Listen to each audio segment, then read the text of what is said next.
everybody, my name is Dan. I'm still alive and making videos apparently, even though it's been quite a while. I saw a film yesterday, which is something I do regularly, but this one I wanted to talk about because it's an interesting one and I've got some things to say about it. So I'm going to talk about it and I'm going to do it on video.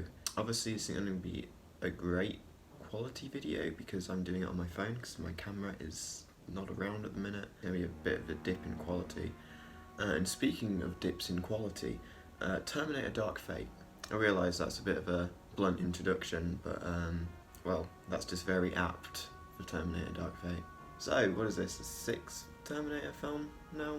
And there's a TV series, and they're all the same, and this one is no different, really, but let's talk about it anyway. I'm gonna be honest, I didn't hate it, which was what I was expecting. There were bits that I liked.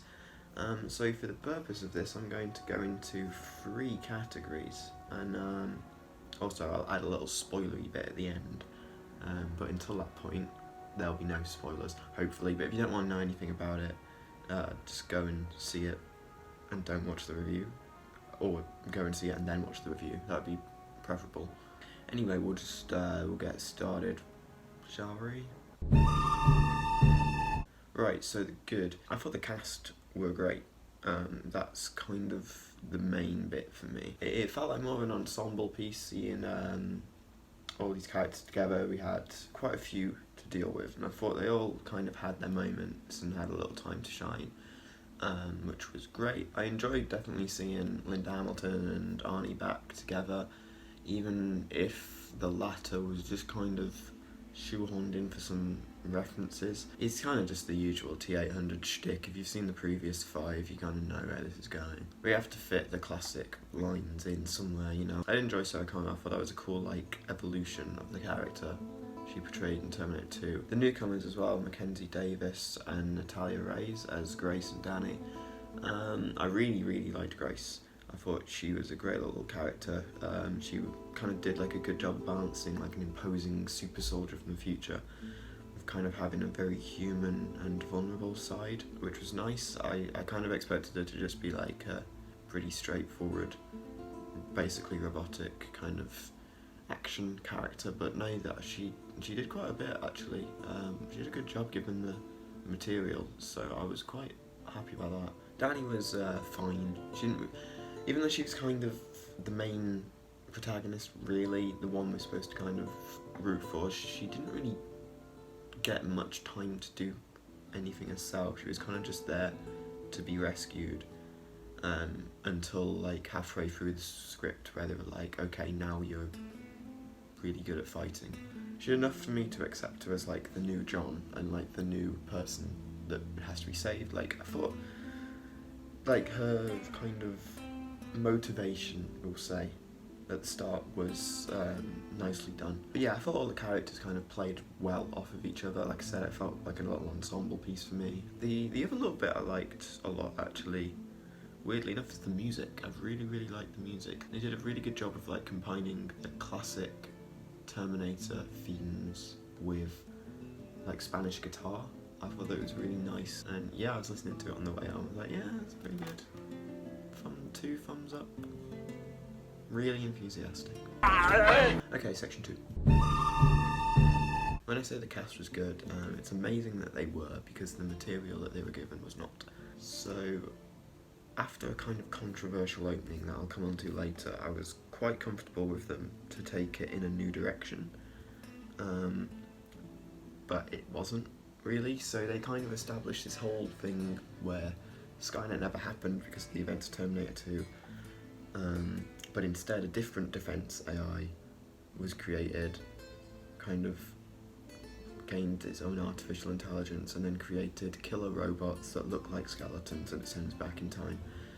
So it's pretty much just Skynet with a different name. So they say it's different, it's not really, which was disappointing for me. At a few points they raised this concept about how Terminators would adapt to a world full of surveillance and information that we live in now. You know, it's a big concern. It would have been nice to kind of explore that concept more. I think that would have been really interesting if they took it in that route, because it's a big concern now. You know, everything that we carry around with us is tracking us in some way, so it would be a nice little area for them to take it, and it would also contrast nicely to the first film where he's using like a phone book to find Sarah Connor. Now you're carrying around phones that can be tracked everywhere. The actual kind of Terminator itself, the Rev 9, was just kind of, it has another new gimmick. It seems every film we've got a new gimmick for the Terminator. You know, it worked once with the T-1000, but it's kind of getting a bit much. So that this one, it can like, the skin can come off like dust and make a different Terminator, and the skeleton's there driving a car. I don't know, to be honest. I don't want to talk about believability and realism in a Terminator film. Obviously they're completely wild concepts, but I feel like there's a point where you can suspend your disbelief, and there's a point where it's just like, really? And that point for me is when your robot's skin is coming off the endoskeleton and providing two Terminators or something.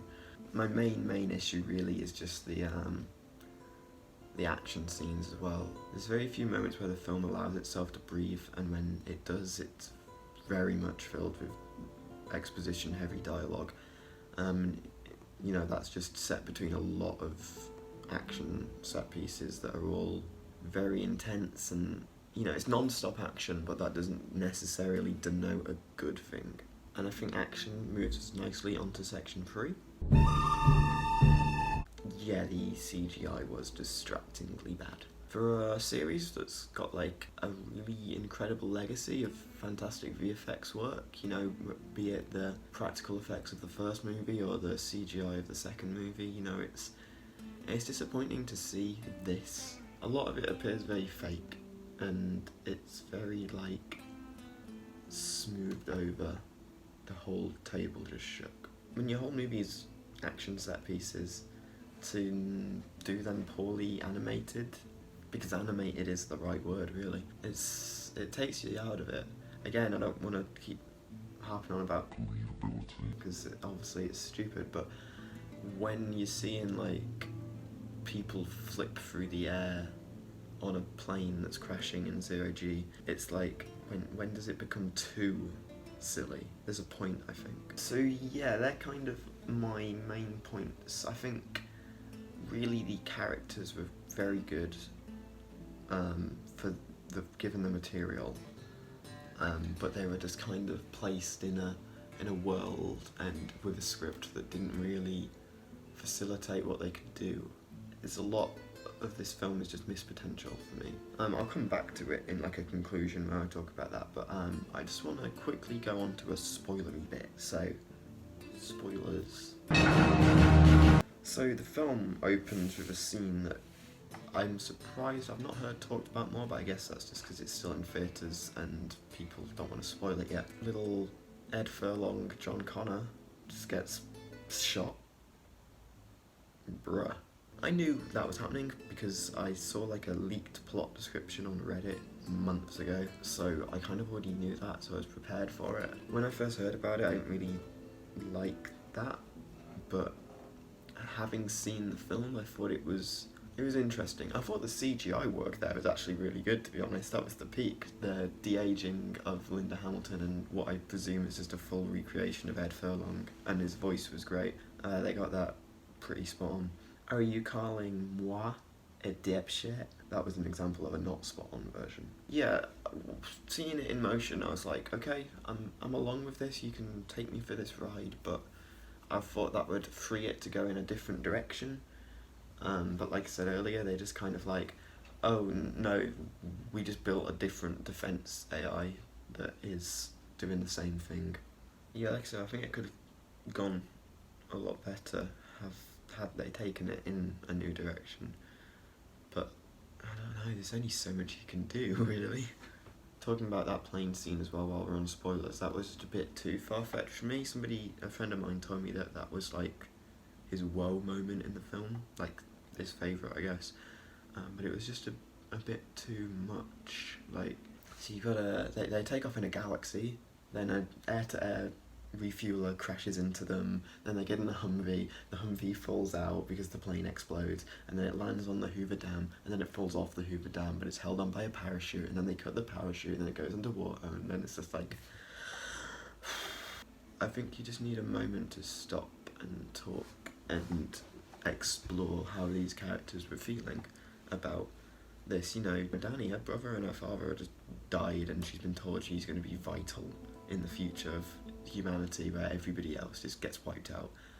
Like, there's a lot of character stuff you can dig out of that. It's like if they'd have kept John Connor around, I think it would have been interesting to explore how he copes with not being that person anymore. There's a lot more I could go into, I guess, but it's already been covered by people better than me, and I don't want to retread things. So I'll stand spoilers, I guess. So yeah, overall this film was just... I enjoyed the good parts. It was frustrating in other parts because I could see it could have been good. There was stuff in the film I liked. I liked the character work, like I said. I thought the cast did a really great job. And in a better film, it could have been great. That's what's frustrating for me, because there's a lot I can see that is trying to be interesting at least, and I just want to kind of redo it. Let's be honest, you will probably already have your mind made up whether you're going to like it or not. My main takeaway from this film is I just wanted to watch Terminator 2 again and watch Ed Furlong's little voice because I love it so. Yeah, that's Terminator Dark Fate in a nutshell. A sky nutshell. Like I said, there's a lot you could go on about with this film, but it's kind of been talked to death, I think, already, and I think most people are just going to forget about it. To be honest, it's the 6th Terminator film at this point. I feel like most people are tired of them now, and, you know, it's not doing great at the box office. It wasn't as bad as I thought. It is the best Terminator sequel since T2, but that's... everybody said that. It doesn't mean anything anymore. So yeah, thank you for watching. I hope you enjoyed me and my monotonous voice complaining about a movie for 10 minutes. If you want to see more of that, subscribe, like, comment, tell me what you want to see, do all that usual stuff. I might try and make more videos again now that I have some more free time, or I might not. It depends on a lot of things. You can follow me on Twitter, you can follow me on Facebook, you can follow me on Instagram, I'm on Vimeo, I'm on LinkedIn. Lots of ways for me to have this all over your phone. Yay. So yeah, thanks for watching. I'll probably see you next time. If not, I don't know. Yeah, bye.